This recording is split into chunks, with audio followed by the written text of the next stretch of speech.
Boa noite a todos. Bem-vindos a mais um encontro através da AMI Lagos do Dependências e Compulsões. O nosso encontro que acontece sempre na segunda quarta-feira de cada mês, né?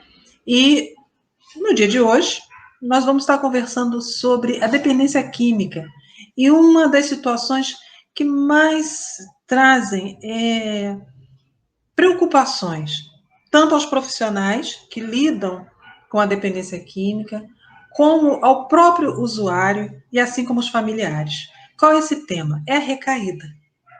Então, a pergunta que é feita: quando ocorre a recaída, ou seja, o tratamento está acontecendo e o usuário volta ao comportamento inicial do uso abusivo das drogas, aonde está o X da questão? Onde está a dificuldade, o não avançar?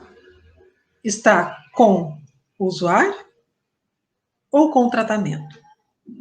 Mas nós sempre temos, como espíritas que somos, o início de todos os nossos trabalhos, eles se darão sempre com uma leitura do Evangelho, para que nós possamos harmonizar.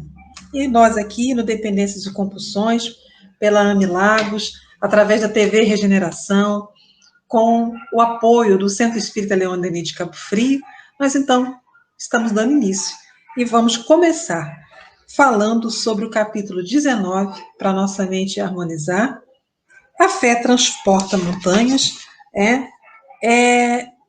lá no item 6. A fé religiosa, condição da fé inabalável. Sob o ponto de vista religioso, a fé é a crença nos dogmas particulares que constituem as diferentes religiões, e todas as religiões têm seus artigos de fé. Quanto à fé, ela pode ser raciocinada ou cega. A fé cega nada examina, aceita sem controle o falso como verdadeiro e se choca, a cada passo, com a evidência e a razão. Levada ao excesso, ela produz o fanatismo. Quando a fé se baseia no erro, cedo ou tarde desmorona, mas a que tem por base a verdade garante o futuro. Porque nada tem a temer do progresso das luzes, porquanto o que é verdadeiro na sombra também o é na claridade.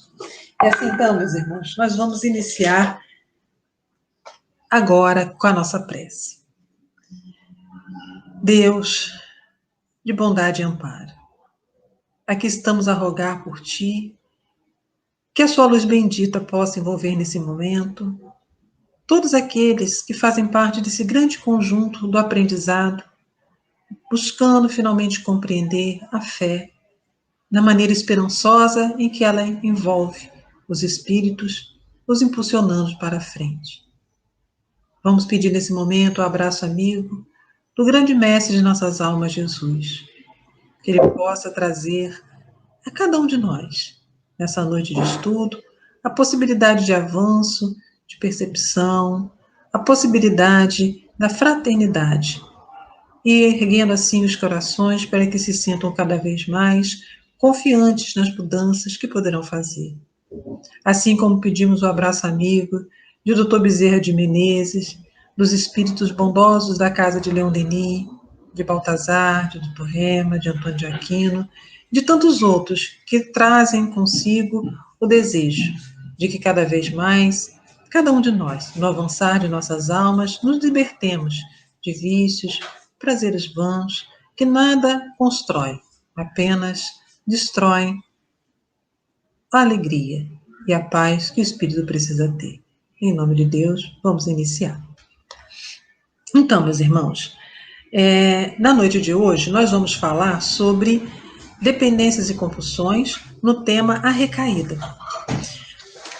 Para iniciar a fala sobre a recaída, temos que pensar assim: será que o fato de alguém iniciar um tratamento de uso, pelo uso abusivo de algumas substâncias, álcool ou outras drogas, e ele ficou um mês ali em tratamento, nesse mês estimulado por tudo que ele vê, ouve, pela medicação que ele é levado a utilizar, nós vamos falar sobre esse detalhe mais à frente.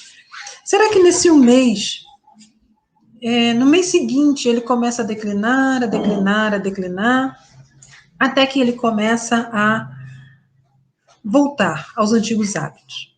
Será que nós podemos chamar isso de recaída? Será que podemos compreender assim? Ou seja, um período curto de tempo, dentro do tratamento, e logo na sequência, a pessoa, nesse período curto de tempo, essa pessoa volta aos antigos hábitos, amigos e lugares. Então pensemos assim, não. A recaída não se faz desta maneira, tá? A recaída, ela parte do princípio que a pessoa iniciou o tratamento. Ao iniciar esse tratamento, ela ficou um bom tempo afastada. Ela começou a reconhecer, a perceber o quanto aquilo era maléfico para ela. Ela já busca novos caminhos. Ela já afasta-se de algumas amizades. Ela se afasta-se já de situações que poderiam levá-las a drogas. Alguns, às vezes, partem para a internação, outras fazem seu tratamento em ambulatório, outros fazem com os profissionais em seus consultórios. Então, elas já estão um período longo de tempo totalmente afastado do uso abusivo das drogas ou da dependência química. E depois de passado este tempo, essa pessoa começa a modificar o seu comportamento. A princípio, observa-se muito pequeninas mentiras e outros sintomas que nós vamos mais à frente. E aí, nesse primeiro movimento de mudança de comportamento, depois de mudança de pensamento, ela começa a fazer de novo o uso da substância. Aí caracteriza-se uma recaída, tá? Porque ela afastou-se, gerou uma consciência, gerou uma compreensão, houve um envolvimento e um investimento emocional desta pessoa, assim como dos familiares, e mais à frente a pessoa volta ao mesmo comportamento. Lembrando sempre que, para se caracterizar recaída, ela tem que voltar a consumir e ter as mesmas dificuldades que ela tinha antes, ou às vezes até mais. Porque se for num curto espaço de tempo, também, entre o tratamento e ela, eu vou dar um exemplo assim, digamos que essa pessoa, ela fazia uso de álcool, né? Utilizava de forma muito, muito abusiva e dependente o álcool. Ficou um longo tempo sem fazer uso do álcool. E aí, um dia, ela vai no local festivo e lá oferecem a ela a bebida. Naquele dia, ela faz o uso da bebida, mas faz de forma moderada. Mas no dia seguinte, ela já quer beber alguma coisa. Mas na terceira vez, ela retoma o pensamento inicial. Não, eu não posso dar continuidade a isso. Eu não tenho controle sobre isso. Eu não posso porque eu vou destruir minha vida. Esse períodozinho chama-se lapso. Lapso não é recaída.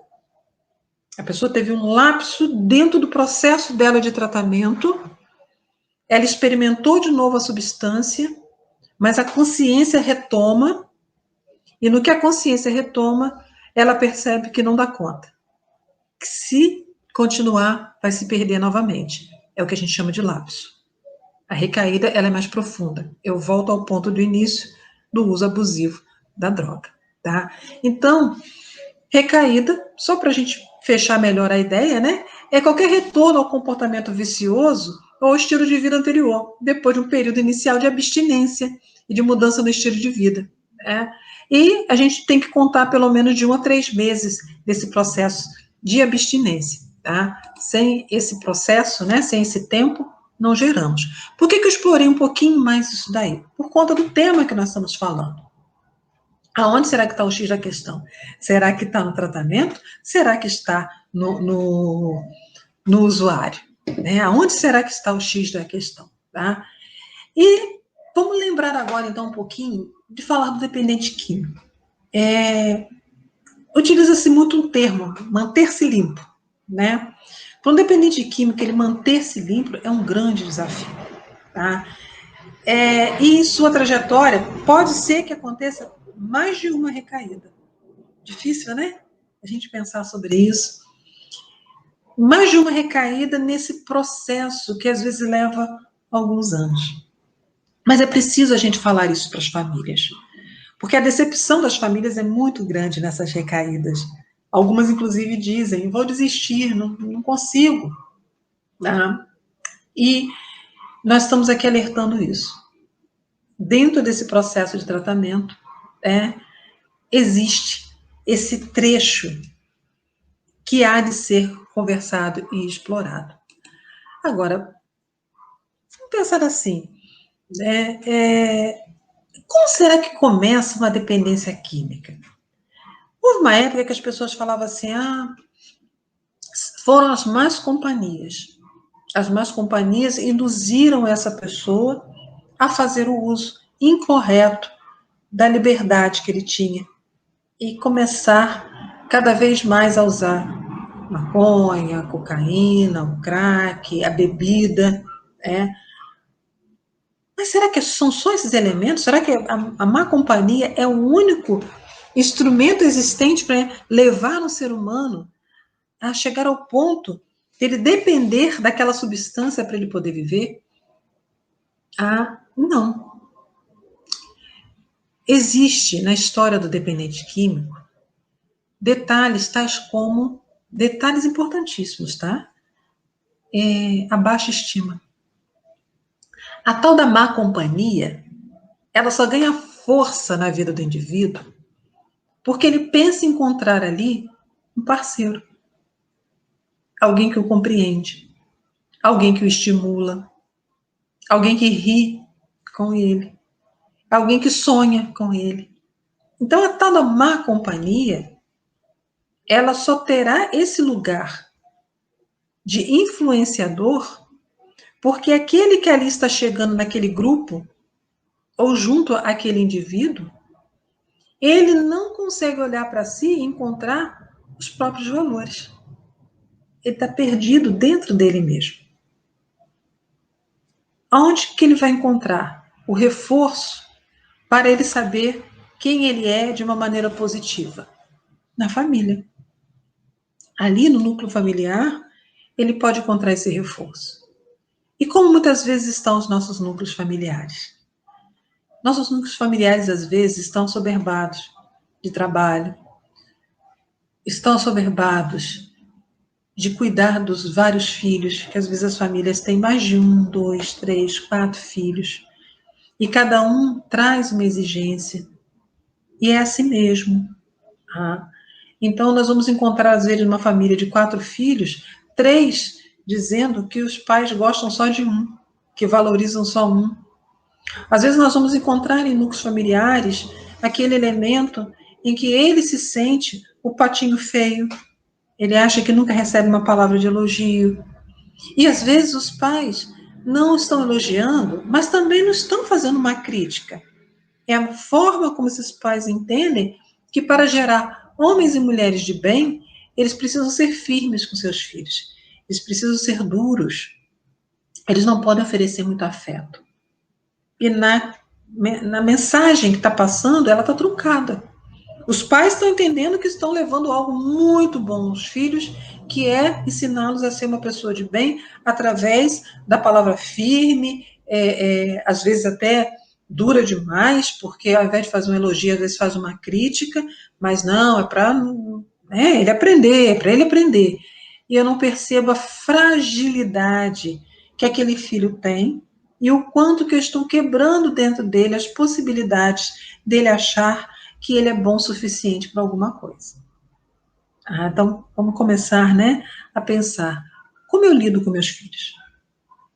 Eu elogio? Eu faço reforço positivo? Eu dialogo com meus filhos? Ou eu apenas aponto o erro? Porque eu achando que apontando o erro, ele deixará de permanecer naquele erro. Vou dar um exemplo simples. Eu já ouvi bastante de adolescente, né? Fulano, você tem que lavar o prato. Fulano, você tem que puxar o seu lençol, forrar a sua cama, enfim. Né? E aquilo vira um grande problema dentro de casa, estou falando em termos de adolescente. Né? E em algum momento esse adolescente faz isso. Falou, brigou, tal, tal, tal. Já ouviu de mais de um adolescente falar assim, poxa, mas quando eu faço, nenhum elogio. Aí a gente fala, ué, não fez mais do que obrigação lavar um prato, forrar uma cama. Esse adolescente fez mais do que obrigação. Sim, mas o processo ali não é de ensino? O reforço não é o positivo? Se eu tive a fala educadora de apontar o erro, eu preciso ter a fala educadora de dizer para ele: este é o certo, isso que você fez é que é o certo. Muito bem. O elogio. Então, as construções de baixa estima nas nossas famílias, elas vão ocorrendo sem que a gente perceba. É o menino que fica moado lá pelos cantos, é a menina que fica insatisfeita com sua autoimagem, e eles vão encontrando seus pares na tal da má companhia. Má companhia aos nossos olhos, mas aos olhos dele é o igual. É o que me valoriza. Ah, uma outra ponta dentro das relações familiares, que às vezes, sem perceber, nos empurram o nosso jovem ao uso das substâncias, é a forma como a família lida com a própria substância. As ditas substâncias lícitas, cigarro, as bebidas, elas ocorrem aos nossos olhos. Somos, inclusive, muito estimulados, em especial aqui no nosso país, Brasil. Vocês já perceberam que quando alguém convida o outro para um lugar, fala assim, vamos tomar um chopinho? Vamos marcar uma cerveja?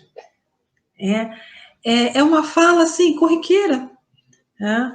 Vocês já perceberam nas músicas hoje, em especial nas músicas do dito sertanejo universitário, a exaltação que se faz ao comportamento de quem está sofrendo por amor beber até cair? E aí eles contam como é que vão ficar e o que eu vou fazer, tanto homens como mulheres. Então existe, sem que a gente observe, um estímulo à utilização de substância como formas ilusórias de alegria e de socialização. Né? E algumas vezes a pessoa, quando chega numa festa e fala, não, obrigada, eu não bebo, se torna, às vezes, motivo de chacota. Todo mundo brinca, mexe, tá doente? O que foi? O que aconteceu? E a pessoa, às vezes, é quase que obrigada. Toma um copinho, toma um copinho, toma um copinho. E a pessoa é quase que obrigada a ingerir álcool. Porque todos ali dizem que é legal, que é bom. E aí as pessoas ficam até sem saber o que fazer. Vocês com certeza já ouviram muitas pessoas falarem assim, nossa, mas eu não bebo, fica até deslocado. Às vezes fica até sem graça do que está acontecendo ali. Então, no primeiro ponto que nós colocamos, a base familiar auxiliando na construção da autoestima ou não. No segundo ponto, a naturalização do embriagar-se. E hoje os jovens estão se embriagando cada vez mais cedo. 12, 13 anos, 11 anos, bebem. Muitos pais, quando fazem a festa de 15 anos dos filhos, dependendo da condição, inclusive financeira, costumam alugar casas, encher de bebidas e levar os amigos dos filhos, para que todos comemorem bebendo aquela data. Ou, às vezes, os pais fazem a festa em casa, chama os amigos e faz lá alguma coisa, né, para beliscar, e adivinha o que tem junto? Bebida. O problema é que a bebida abre porta para outras drogas tão ilusórias quanto. E, como a bebida, entre aspas, está liberado, aos olhos de todos, ok. Mas aí começa uma outra, que não está tão liberada assim. Aí começa nessas festas a maconha, alguém apresenta um ácido, alguém apresenta a cocaína, e isso vai chegando para aquele jovem. E ele vai entrando nesse mundo como se fosse um portal da alegria. Veja, né? Que movimento sutil de coisas que acontecem no seio da nossa família. E por que eu digo isso? Nós estamos aqui num debate que tem como base o olhar espírita. Quando nós recebemos um espírito, está lá no Evangelho segundo o Espiritismo, diz assim, observe as más tendências do seu filho. Porque um dia, ao retornar ao mundo espiritual, lhe será perguntado, o que fizeste do filho que eu lhe dei? E nós teremos que responder o que fizemos. Então, quando eu falei da estima e da naturalização entre as famílias da bebida, é recordando lá o Evangelho, que nos diz que há um compromisso moral com aquele espírito que chega, e recordando o olhar espírita de que a família reúne-se para receber um espírito que tem uma história anterior. Eu sei qual é uma tendência do meu filho. Para eu fazer uma festa de 15 anos regada a bebida, eu sei qual é a dificuldade que aquele espírito carrega com ele e eu ser tão severa nas minhas críticas com ele. Eu sei quais memórias eu estou abrindo ali com ele. Às vezes não. Essa minha fala, meus amigos, não é para que a gente pense e culpabilize-se. Essa fala é para que nós possamos pensar e refletir nos contextos que envolvem a dependência. Por quê? Esse contexto é o que vai influenciar na recaída. Existe um estudo nas universidades nos Estados Unidos. Os Estados Unidos é um país em que se bebe muito, os jovens começam muito cedo a beber, e eles mostram que quanto mais cedo o jovem envolve-se com a droga, mais difícil será o tempo de retirada e mais vezes ocorrerão recaídas. Porque ele inicia numa fase de formação de muita coisa na vida do ser humano adulto. A infância e a adolescência e a fase adulta, criança e o adulto, nós temos como transição a adolescência. E se a gente for lá no livro dos Espíritos, os Espíritos nos dizem que esse momento da adolescência, o Espírito, ele de verdade vai deixar sair muito das suas más tendências. Ele vai começar a tomar corpo. Ele vai começar a acessar suas memórias. E esse é um trecho crucial, essa transição para o ser humano, para o homem de bem, para o espírito evoluir e para o ser em sociedade ser alguém produtivo e do bem também.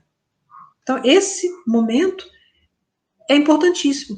Por isso, a gente inicia, para falar de recaída, sobre família. Porque eu preciso olhar lá. Qual é a minha relação com o jovem que eu tenho em casa e como eu estou ajudando a ele a repensar a própria vida, sem precisar de substâncias que lhe deem essa alegria, né? E aí nós vamos continuando pensando assim, se esse jovem, ele já adentra, né, ele já adentra o mundo das drogas, ele passou por essas fases da família, essas fases que nós aqui falamos, essas dificuldades já estão instaladas dentro dele e ele, infelizmente, foi para lá, dentro da droga. Aí começa a abrir um outro momento para ele. Ele começa a ter frustrações. Porque aquele grupo, aquela família, agora, nem sempre serão os que darão para ele sustentação em tudo que ele vai escolhendo. Eu vou colocar em outros termos. Se eu começo com um jovem de baixa estima e ele associa-se a grupos, a pessoas que pensam como ele, tá? Esse grupo tem uma tendência a se desfazer em algum momento. Ou ele mesmo, às vezes, por si, se afasta desse grupo e começa a ficar mais isolado. Mas aí, aquelas críticas que sempre existiram antes, porque não lavavam um copo, porque não puxavam um lençol, agora começam a tomar outro corpo. Utilizam-se de palavras muito pesadas, dizendo, né, você não trabalha, você é um vagabundo, olha como é que você é. E aí, cadê o olhar dele para o futuro? Como é que ele constrói esse futuro? Digamos que é uma família em que alguns ali são envolvidos com uma série de situações difíceis, mas de uma maneira ou de outra, conseguiram avançar na vida. Às vezes começa uma comparação. Tá vendo fulano? Fulano? Esse sim é o exemplo. Aí às vezes o jovem fala, mas fulano faz isso, isso. Mas conseguiu isso, isso, isso e isso. Tá? E aí ele vai criando uma frustração tão grande com ele mesmo. Ele vai olhando e vai pensando, quem eu sou? O que eu faço? Cadê todo mundo? Muitos jovens, quando nós vamos conversar com eles dizem que abandonaram os seus grupos de origem, eles dizem assim, mas eles só falam da mesma coisa, eles só querem a mesma coisa, não aguento mais aquilo. Ele já está doido para pensar mais, e o grupo já não oferece mais o que oferecia no início. Mas se ele não tem um grupo, se ele não tem a família, quem ele tem? Com quem que ele vai conversar? Aí esse jovem começa a fazer um uso de drogas mais solitário. Ele já não sai mais, mas ele leva essa droga para dentro de casa. Ou se ele é o jovem que ainda sai, às vezes fica lá só papeando a boca, onde tem uma pessoa ou outra, se expondo a riscos muito grandes, a violência às outras, porque agora ele está vivendo a sua frustração, tá? E ele passa a ter problemas para lidar com essas cobranças sociais. Olha que drama na mente de alguém tão jovem. Se nós, que já não temos mais 15 anos, diante de obstáculos, às vezes nós temos a tendência a recuar, mas nós já temos uma bagagem emocional, uma vivência. Imagine um jovem. O que ele faz? Afunda-se cada vez mais naquela substância. Ele passa dias e noites envolvido com aquela sensação de pseudo bem-estar ou às vezes pseudo calmaria. Ou às vezes utilizam-se de drogas que fazem com que ele fale muito, que ele tenha muita vontade de fazer muita coisa, que só dura o tempo que a droga está ali, dentro do sistema nervoso central dele. Que difícil. Certa vez, lendo um livro de Dr. Bezerra de Menezes, vocês me perdoem, eu não vou conseguir lembrar agora o título, como eu brinquei antes, não tenho mais 15 anos, né? Então a memória também ela falha um pouquinho. E um jovem chegava em casa, passando muito mal, e os espíritos vão lá para socorrê-lo. A mãe muito pediu à noite, rezou, emitiu vibrações positivas para o filho, envolveu, até que ele chega em casa, ele se tranca dentro do quarto. E ele começa a passar muito mal, com ânsias de vômito, com jatos, assim. A espiritualidade começa a ficar ele ao lado dele, potencializando, inclusive, aquele mal-estar. Porque era uma forma que ele tinha de expurgar aquilo tudo que ele tinha jogado para dentro do corpo dele. Outros espíritos socorrem a mãe, que fica sofrendo pesarosa. E ali eles ficam até que ele se recupere daquele mal-estar, que ele vai pondo aquelas emanações todas pesadas, expurgando aquilo.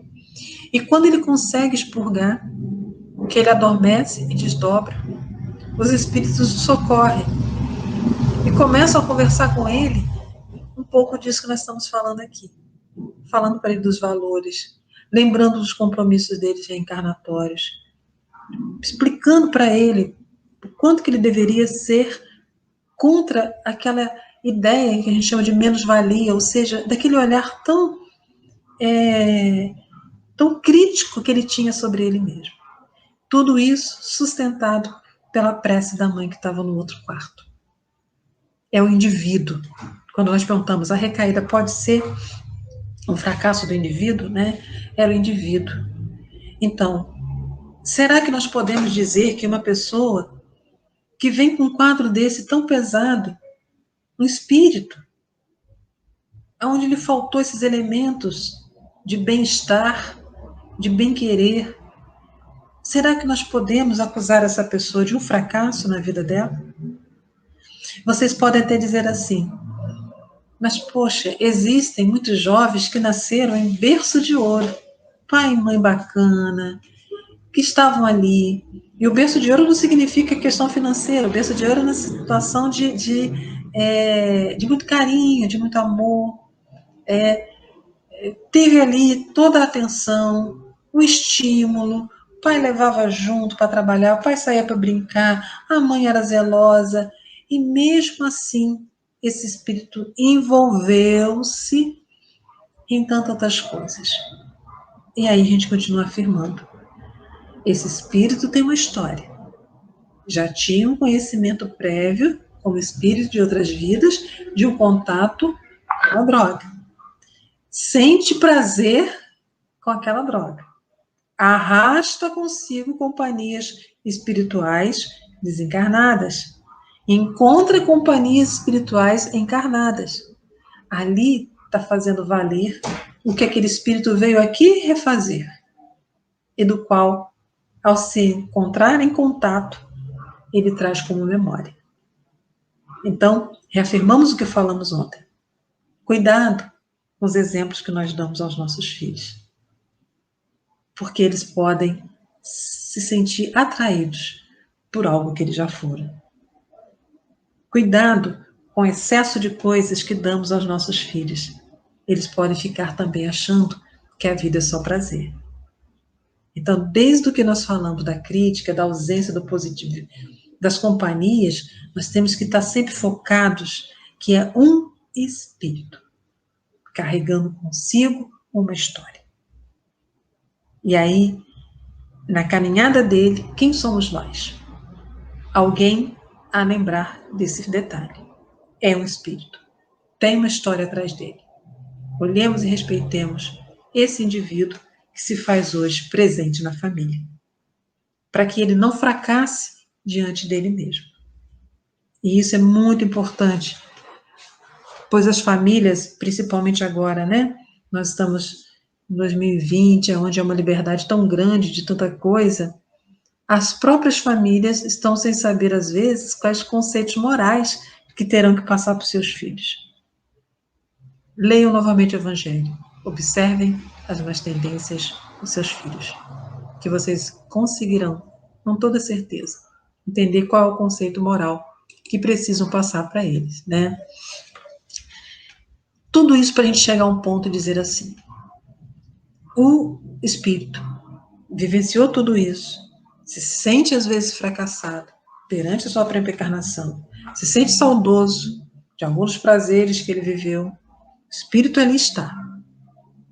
Então, neste momento de tudo isso que a gente falou, de investimento, de observação de nós como família, com eles, nós temos que dizer que desse espírito ele terá a sua personalidade, a sua persona, né?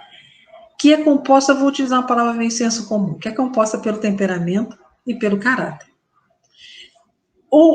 Se a gente for pensar em temperamento, de acordo com a doutrina espírita, né, é o fruto das diversas encarnações, é o que falávamos antes. E o segundo, o caráter, tá? Tem, cada vez que ele reencarna, um peso maior na própria reencarnação. Que mesmo que ele venha com um caráter duvidoso, é nessa que ele vai ter a chance de seguir, né? Que vai ser desenvolvido pelas vias da educação e das vivências, tá? Pense, o indivíduo está olhando para si. O indivíduo, o espírito, né? Ele está diante de um caminho que se abre da reencarnação. A personalidade dele ali, tá? metade o que ele trouxe, metade o que ele está encontrando agora. Essa formação sedimentando, finalmente, o caráter dele. Ah, como será o tratamento, então? Será que poderá ser igual para todo mundo? Será que existe um tratamento em bloco? Se tem essas diferenças, será que eu posso dizer que para todo mundo eu vou fazer da mesma maneira? Pense. Se nós falarmos que antes, se eu estou pensando no tratamento através do indivíduo, eu não posso dizer que o tratamento vai ser padrão para todos. O que eu posso dizer é que existem pontos dentro do tratamento de um dependente químico, tá, que precisará comparecer. Não tem como não ter. Mas o tratamento do indivíduo com dependência química, eu precisarei conhecer esse indivíduo. Eu precisarei olhar esse espírito mais de perto. Então, todos aqueles que desejam trabalhar com dependente químico precisam ter essa disponibilidade. E todos aqueles que têm na sua família um dependente químico têm que lembrar que ele é único. Então, cessem comparações, porque nas comparações nós não ganhamos, nós perdemos. Não compare com ninguém. Leve-o a olhar para ele mesmo, sem ele precisar se comparar. Leve-o a encontrar-se consigo. Faça com que esse dependente, ao dizer que aceita um tratamento, ou em alguns casos, às vezes até a família, precisar convencê-lo a esse tratamento, você precisará respeitar este ser e buscar a origem que o levou para aquela dependência. A recaída ela é uma luta e é uma fuga. O espírito, ele não percebendo-se sozinho, ele vai ter muito medo.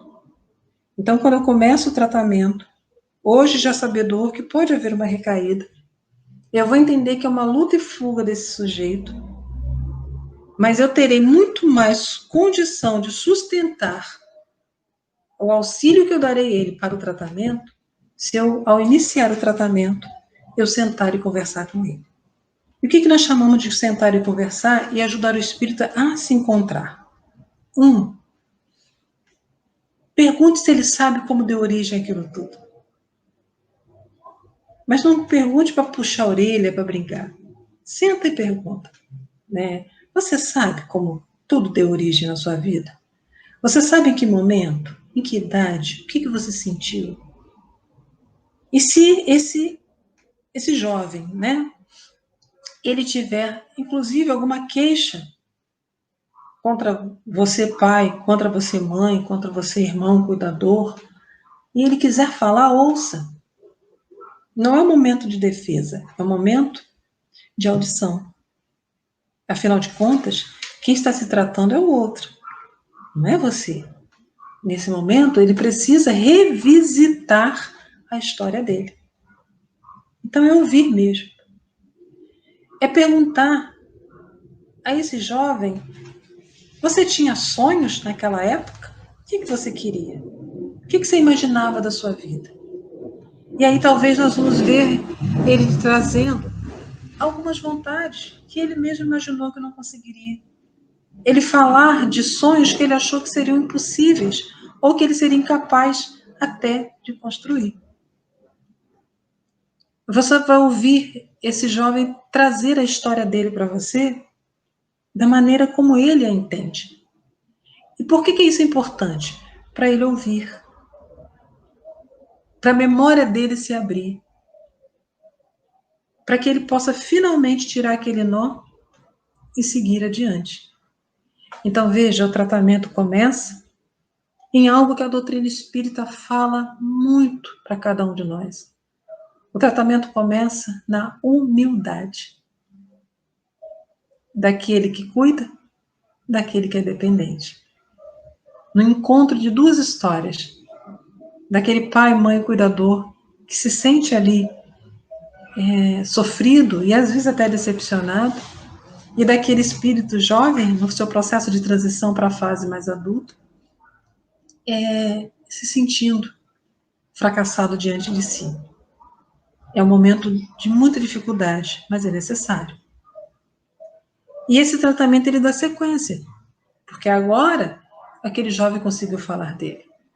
Como esse tratamento dá sequência?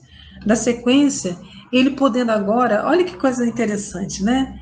Ele podendo agora ser introduzido em outros grupos, com outros jovens, que falem a mesma linguagem que eles, ou seja, outros que também foram ou estão ainda nos seus processos de dependência.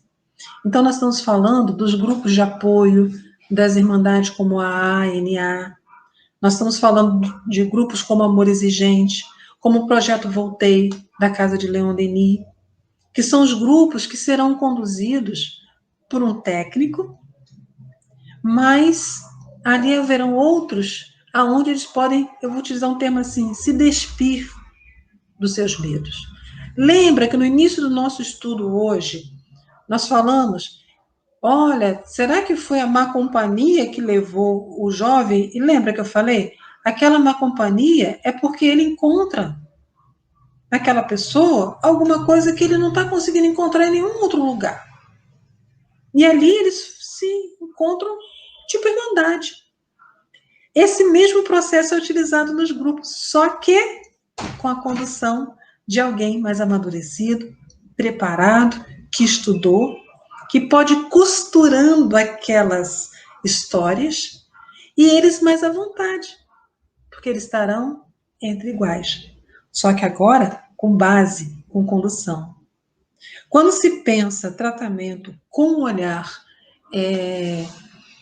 da doutrina do Cristo, e aí eu vou fazer um adendo que alguns desses tratamentos não são só na casa espírita, o olhar do tratamento dependente químico é baseado, né, no que o Cristo falou para cada um de nós, acontece, por exemplo, com os nossos irmãos evangélicos. Eles têm trabalhos belíssimos, belíssimos, nos dependentes químicos. Eles põem a fé aonde há um vazio com a saída da droga. O projeto Voltei traz o olhar do espírito imortal, traz o olhar de que existem também companhias espirituais muito confusas que estimulam o jovem em busca daquela substância, porque o espírito que desencarna, mas ainda é dependente químico, não é porque ele desencarnou que muitas vezes ele consegue, desencarnado, seguir um caminho de evolução. Às vezes ele ainda transita por essa nossa orbe, nesse nosso mundo, em busca daquelas sensações da substância. Então, eles também vão associar-se a esses grupos. Né? E aí, dentro desses grupos, os grupos de apoio, aonde há a fala, aonde há novamente cada indivíduo, cada ser, cada espírito se reencontrando com a sua história a partir da história do outro. Quem já participou dessas rodas de conversa, desses momentos, é muito interessante porque eles falam sobre si, aconselham o outro ou até fazem chacota com o que o outro está dizendo, mas uma chacota que você vê ali eles desarmados. Eles conseguindo, desarmados que eu digo no sentido de brincar, de rir, sendo que eles ali estão olhando e falando, nossa, eu já fiz isso, eu já pensei sobre isso. No tratamento cabe a avaliação da psiquiatria. Dependendo de qual é a droga, dependendo do uso constante dessa droga, dependendo do tempo dessa droga, tá? O cérebro físico, ele sofre danos. E para se recuperar esse cérebro físico, é preciso de uma medicação que a psiquiatria é quem vai poder dizer ali qual é a conduta melhor. Ou, em muitos casos, por serem muito compulsivos, a ansiedade se faz presente. Então, é preciso também uma medicação para conter mais esta ansiedade. A conversa com o cuidador, o encontro nos grupos de apoio e o olhar da medicina. E este olhar, este profissional, normalmente é um profissional que se especializou, apesar do título ser psiquiatra, mas ele especializa-se na dependência química, porque ele também tem que preparar a escuta dele. Todos vão estar sempre olhando o ser, o indivíduo, e não a droga. Se um tratamento ele pode se dizer fracassado, se aquela instituição, aquele grupo de pessoas privilegiarem a falar ou apontar única e exclusivamente a droga e esquecer do indivíduo.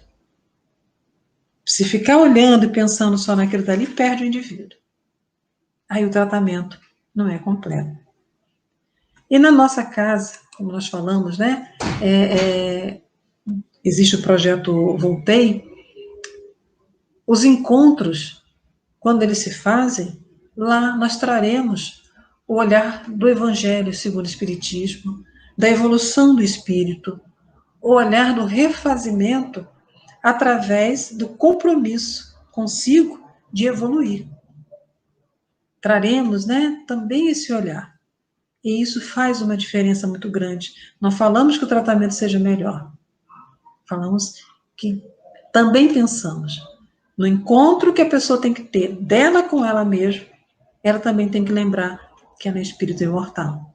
E ir vencendo as suas viciações ainda aqui encarnado. Nas igrejas evangélicas, como eu falei, eles trazem a fé.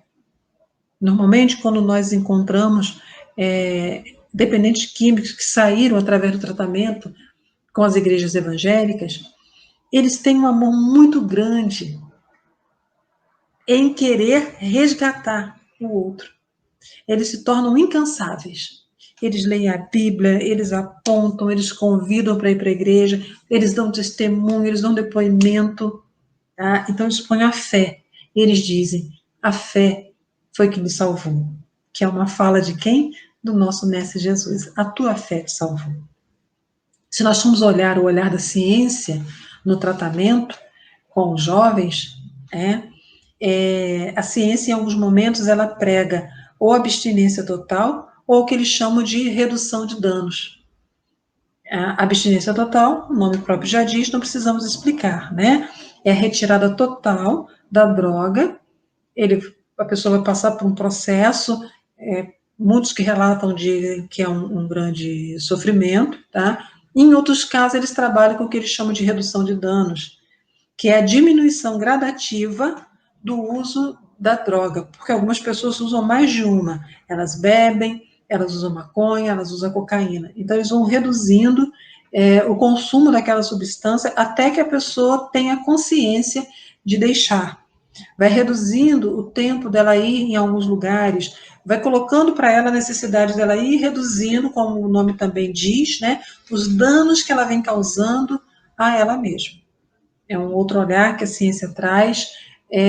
Tem os 12 passos também do NA, né? Ele já traz mais a abstinência, tá? E em alguns casos, também, pelo olhar da ciência, é recomendada a internação. Vamos abrir só um parênteses aqui, na questão da recaída com a internação, tá? A internação, a ideia é uma desintoxicação. É retirar aquela pessoa, aquele sujeito do local onde ele está, porque ele já está em risco de vida, tá? Ou põe em risco terceiros, e levá-lo para uma imersão. Ele ficará X dias, não é um período muito longo, ele ficará X dias, porque nesses X dias ele ficará imerso num local com outras pessoas cuidando dele. Tá? Alguns locais, inclusive, pedem que a família se afaste, que a família só compareça um tempo depois, outros não, outros já têm um olhar assim, que a pessoa pode sair se ela quiser, tá? Trazendo, né, com isso a ideia da responsabilidade por si, sempre nesse movimento. A internação, ela é bastante questionada em muitos casos, por quê? Não é a eficácia, tá? Ela é questionada porque depois de um tempo, essa pessoa vai voltar para o mesmo lugar aonde ela vivia. Ela vai enfrentar as mesmas coisas que ela antes enfrentava. E será que ela está preparada para isso? Lembra que nós falamos lá na frente? O tratamento tem que respeitar o indivíduo. Não adianta falar para ele, para de usar. Você agora está limpo. Você ficou 1 mês, 2 meses internado, você agora está limpo. Para de usar. Talvez isso não seja suficiente para aquela pessoa. E aí, ao voltar, depois de um tempo, vivendo as mesmas pressões, algumas imaginárias, outras reais, essa pessoa pode recair. Então, para vocês que nos ouvem e que têm em casa um jovem, ou uma pessoa até que já faz uso há muito tempo, que entrou na fase adulta e continua fazendo o uso, né? Pense em todas essas maneiras de tratamento. Pense que todas essas maneiras, elas terão sua eficácia. Mas que não tem como você fugir. Por isso que eu falei lá no início, né? Não tem assim um padrão. Não tem como você fugir. Em algum momento, você vai ter que ajudar esse indivíduo a se encontrar com ele mesmo. Aquela conversa lá do início, talvez tenha que haver várias vezes. Ou ajudá-lo a olhar para si, vai ter que ocorrer várias vezes. Esteja ele internado ou não. O grupo de apoio é imprescindível. Esse daí não tem como fugir. Esse é preciso para que ele possa, de novo, se encontrar com ele mesmo. De novo, ele poder falar sobre si. Então, todas essas metodologias, né, que nós vamos encontrando de tratamento, elas, ao final, precisarão deixar um espaço para que a pessoa possa caminhar por ela mesma. E aí, neste momento dessa caminhada por ela mesma, é que vem o risco da recaída. E aí, a pergunta do nosso estudo de hoje. O fracasso é do indivíduo ou é do tratamento? O fracasso nem é do indivíduo e nem é do tratamento. Porque não tem fracasso para aquele que luta contra uma viciação. Não tem fracasso. Não tem fracasso para uma família que luta junto com esse indivíduo para que ele supere aquele mundo que ele entrou e que parece que o engoliu para dentro dele. Jamais podemos falar de fracasso para quem enfrenta toda essa circunstância. Porque só quem vive isso é que sabe quanto é difícil. Então, como é que eu vou falar de fracasso para quem tenta? Não tem como. Impossível. Impossível. Eu posso dizer assim, eu vou escolher bem a palavra assim, de persistência. Fracasso não, existe persistência. No tratamento, existe persistência no indivíduo. Trabalhar com dependente químico ou ser familiar de um dependente químico requer que a gente lide muito e muito com algo chamado a frustração. Porque qual o maior desejo? É que ao adentrar uma dessas portas que nós abrimos de tratamento, ao voltar e abrir essa porta, é que ele ser esteja bem recuperado. E às vezes esse ser não está tão completo assim. Então, vem de cá uma grande frustração. Profissionais ou quem mais que lide ali, tá? O que eu poderia falar agora para você? Dê vazão à sua frustração também conversando. Busque você, enquanto família, também participar dos grupos. Busque você também, enquanto família, se está adoecido, a ajuda, as terapêuticas.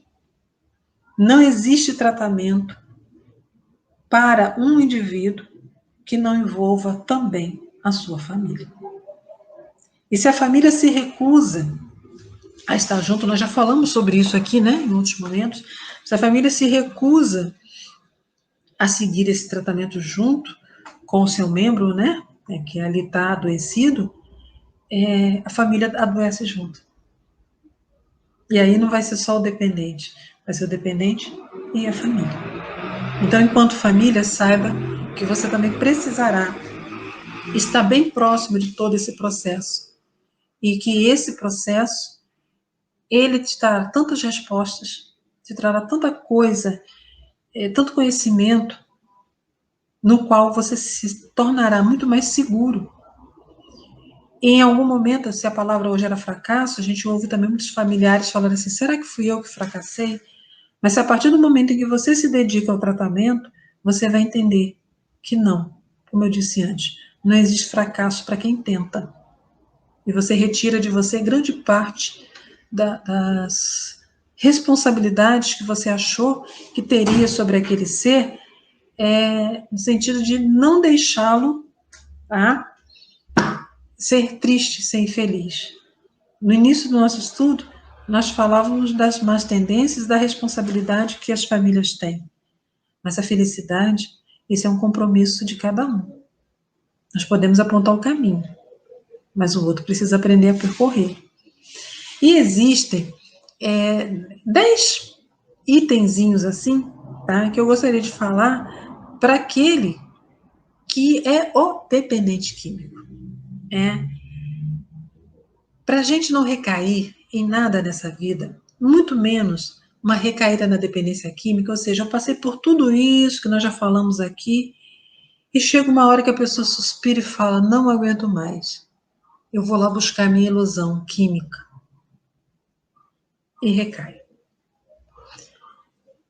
Primeiro ponto, tá?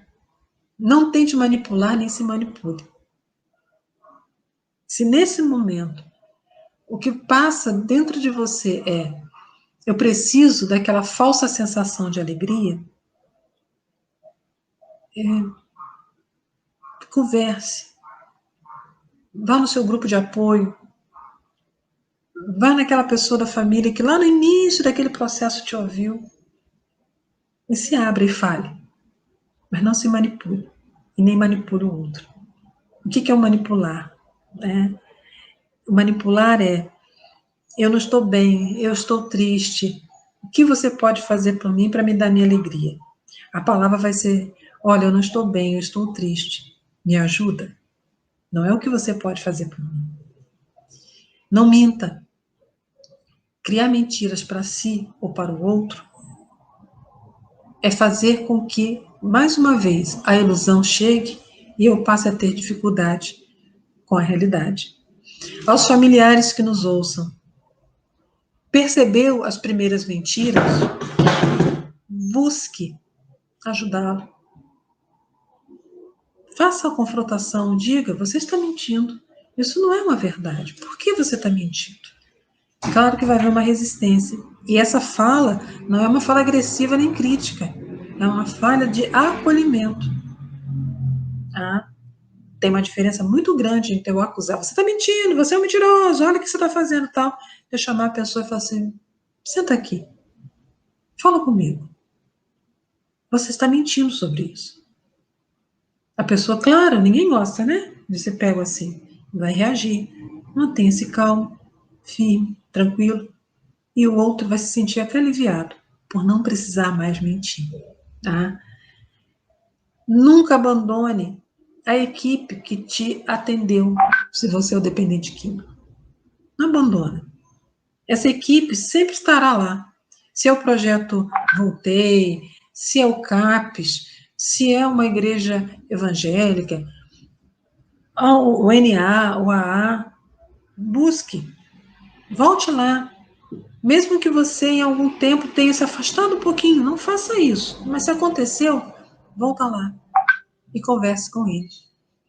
Aprenda a falar. E família, aprenda a escutar. Né?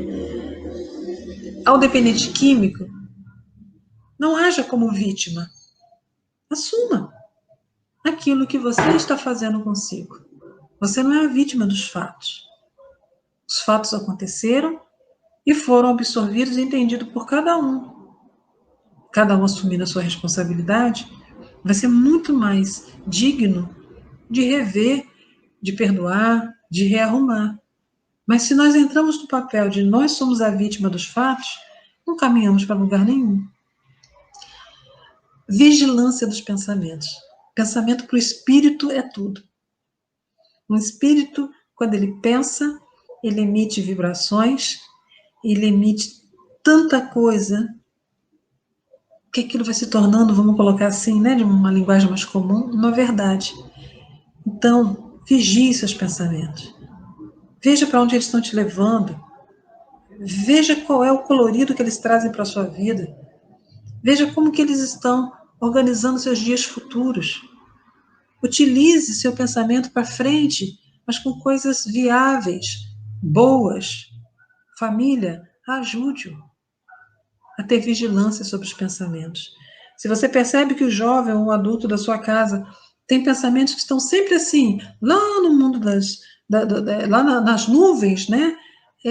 Vem trazendo um pouquinho mais para cá, para a terra, e vai mostrando para ele que às vezes aquilo que ele está sonhando não é alcançável, mas existem coisas muito mais interessantes ali, muito próximo dele, né?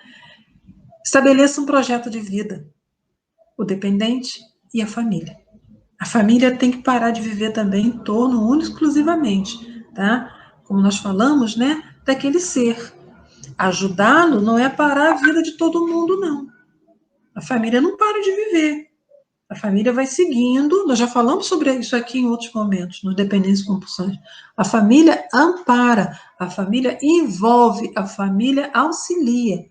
Nossa família não pode parar todos os seus membros para viver a realidade daquela pessoa, sobre o risco da família se tornar dependente. Tá?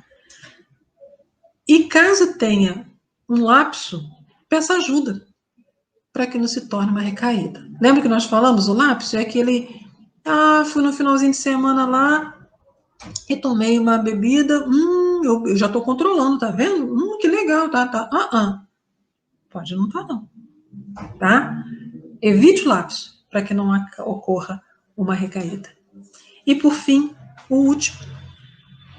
Se você é dependente, estabeleça uma nova rotina. Encontre alguns momentos de lazer.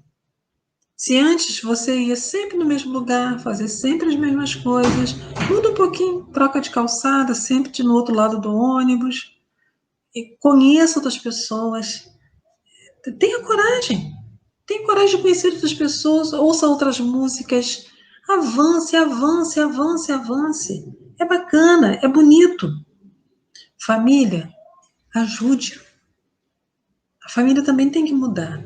Imagine se o dependente químico chega em casa e daqui a pouco, em alguns dias, a família está lá novamente em festas regadas à bebida. O que a gente vai estimular? Se a família tem em casa a bebida, o que eu estou estimulando? Aí você pode falar, mas Dirce, aí é complicado para todos nós família, né? Pensem, todos vocês. Será que o único que precisava de ajuda era aquele elemento? Né? Será que aquele elemento tão complexo não é aquele cutucão para a família se reorganizar? Olha, Papai do Céu não erra de endereço de ninguém não, tá?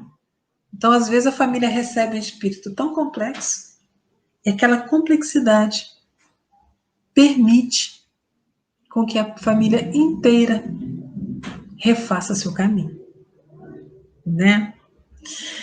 Meu total respeito a todos vocês familiares, a todos vocês que estão aí nessa luta diária de resgatar alguém que adentrou pelo mundo das drogas. Meu respeito a você que, como usuário, está tentando firmemente mudar. Você é um espírito. Você é um espírito que recebeu uma nova oportunidade de refazer o seu caminho. A sua memória pode estar presa a tantos outros momentos aonde isso era natural, era vantajoso, ou era, entre aspas, um pseudo-alívio. Mas olhe, é essa sua encarnação. E veja que tudo isso daí, que você está dentro da sua memória, você mesmo já sabe que não tem mais necessidade. Tem um cantinho aí chamado consciência que está te avisando disso. A seu lado, espíritos bondosos, amigos, te impulsionam para que você siga em direção muito melhor. Por que eu optei em não falar sobre os obsessores, aqueles que ficam ali, né, querendo que a pessoa vá para a droga ou desestruturar uma família? Por um único motivo. Eu prefiro falar sobre os espíritos de luz que não nos deixam. Eu prefiro lembrar, como eu disse o exemplo, né, lá da mãe que ficou rezando e que os espíritos correram ali e envolveram mãe e filho para que todos pudessem ter uma nova chance. Veja o poder de uma oração. Veja uma fé. Veja a vontade de refazer-se quando ela acontece, como é melhor. E olha, porque o dependência e compulsões, ele tem um viés mais científico, né? E quando nós chamamos de fé, de oração, de envolvimento, as universidades hoje já comprovaram o valor da emissão de pensamentos via prece na modificação de um quadro, adoecimento, seja emocional, mental ou físico. Então, nós não fugimos da ciência. É a ciência mostrando para nós, se ainda tivermos dúvidas, o que o Cristo já falava para cada um de nós. A tua fé, ela te curou.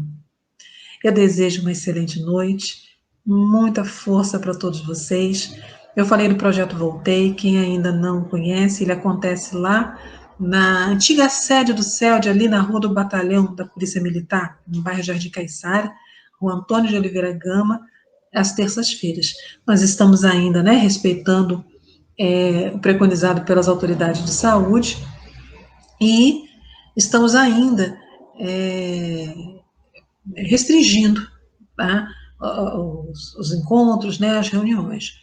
Mas nós teremos muita alegria, principalmente pela pessoa, né, da Cláudia Alcântara, a psicóloga, da Luciana Moya, de outros companheiros que eu sei que estão lá firmes nesse propósito, de levar sempre um alento para todos. Então, qualquer informação, vocês podem entrar em contato conosco ou pela Associação Médica Espírita da região dos Lagos, AME Lagos, lá no Facebook, ou através do site do CELD, Centro Espírita Leon Denis, coloquem lá, né, pedindo a informação. Olha, a Cláudia está colocando aqui para gente, pelo Instagram, contato, projeto, e eu esqueci o nomezinho daquela barrinha que a gente põe embaixo agora, falei que mais de 15 anos dá um problema. Contato, projeto, uma barrinha que a gente põe embaixo aqui, voltei, Instagram. Vocês estão acompanhando aí, está escrito, né? Anotem, divulguem, passa à frente, faz barulho gostoso, para que as pessoas possam ter esse entendimento e esse amparo. Deixa um beijo no coração de cada um de vocês, saudade de vocês, povo, né? Mas daqui a pouco tudo isso daí passa. Que Deus abençoe a cada um de nós.